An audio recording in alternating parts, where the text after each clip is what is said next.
Hey everybody, Dave here, and I wanted to provide you all an update for our PE 108 class. And just to let you know that everything thus far that has been submitted has been graded. Please double check that that I've provided any comments. I may be looking for some correspondence, maybe, but not always. Sometimes I'll ask you a question, and if I'm looking for correspondence, I may take away a point, but I'll also let you know that I'll add that point in if you just reply to it. Otherwise, I may just be probing just to ask for some questions, just to kind of get you thinking on another level. One example might be around your goals this quarter. What are your fitness goals? And I really want them to come from within. And so, I want to make sure that when people are setting goals, that they're not just setting them to appease the masses and to please the instructor. Because quite honestly, I don't know you well enough to be able to really help guide what your goals may be. I think throughout the term, I'll get to know you, and I might be able to make some suggestions. But at this point in the quarter, 2 weeks in, I'm kind of relying on transparency and just you letting me in so that I can maybe make some suggestions along the way. Regarding that, the assignment that's due this on the 22nd, that is the exercise fitness program assignment.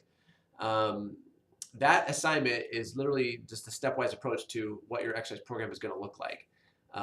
And in that assignment, you're asked to complete what's called the target heart rate zone. And that target heart rate zone is it's a range of numbers, and it's generally 110 to 170. But this is usually the as small as it is, it's the biggest hiccup. But it is that important for me to just let people know ahead of time that the zone is typically 110 to 170. So when you're doing the arithmetic and you come up with like a number from like 50 to 210, you're slightly off. So make sure you double check that zone, you do it correctly. And also, as you're creating this fitness plan, I think what people realize is when they're actually writing out, or I'll say journaling sometimes, when they're writing out just what's required of the class, and and what their work schedule looks like, and what their school schedule looks like, and they want to come to terms with the word balance. Sometimes I start to realize, wow, I do not. I guess I don't exercise as much as I used to give myself credit, for actually doing.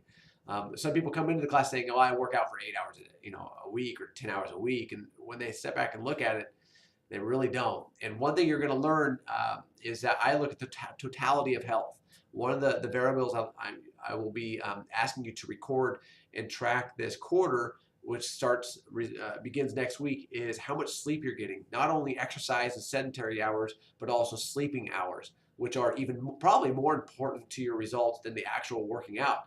If you're not getting enough sleep, and if you're going to school full time, and maybe you have a side job, your stress levels are probably going to be through the roof, and you're not going to get results. You got to have some kind of balance.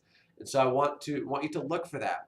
And when you're looking for these results, when you are looking to, um, you know, when you're looking to kind of find a niche of exercise, or when you're really trying to take maybe let's look at schooling. When you're taking schooling seriously, then something's got to give. You're either going to have to sacrifice hours at work, so you're not going to be able to work as much. You're not going to be able to make enough income or whatever, or as much income, or maybe your social life. If you have to give up some hours of going out with friends, something has to give when you are a full-time student and you start to implement regular exercise and full-time job and relationships.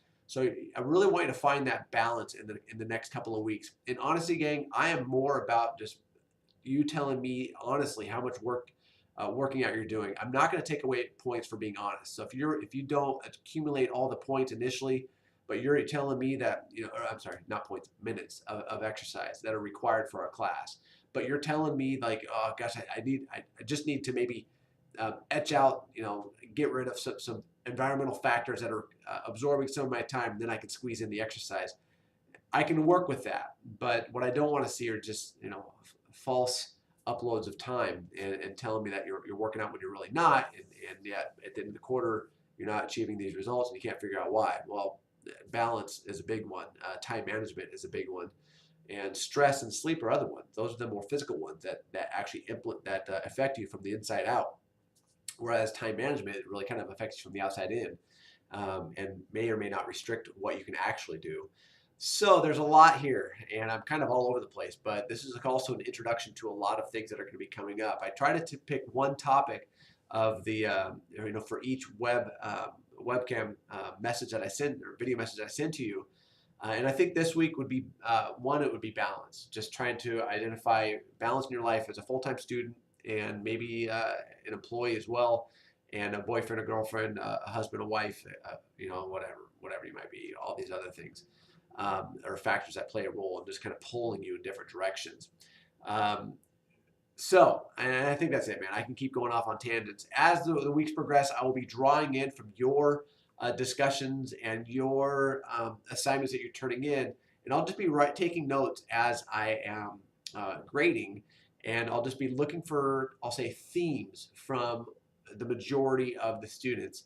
And I won't be necessarily drawing from one particular person, but I'll be drawing from, if there were like 5 to 10 people who were kind of saying similar behaviors, similar patterns, similar roadblocks, then I will identify those in a video message. I'm not going to just pick on one particular person.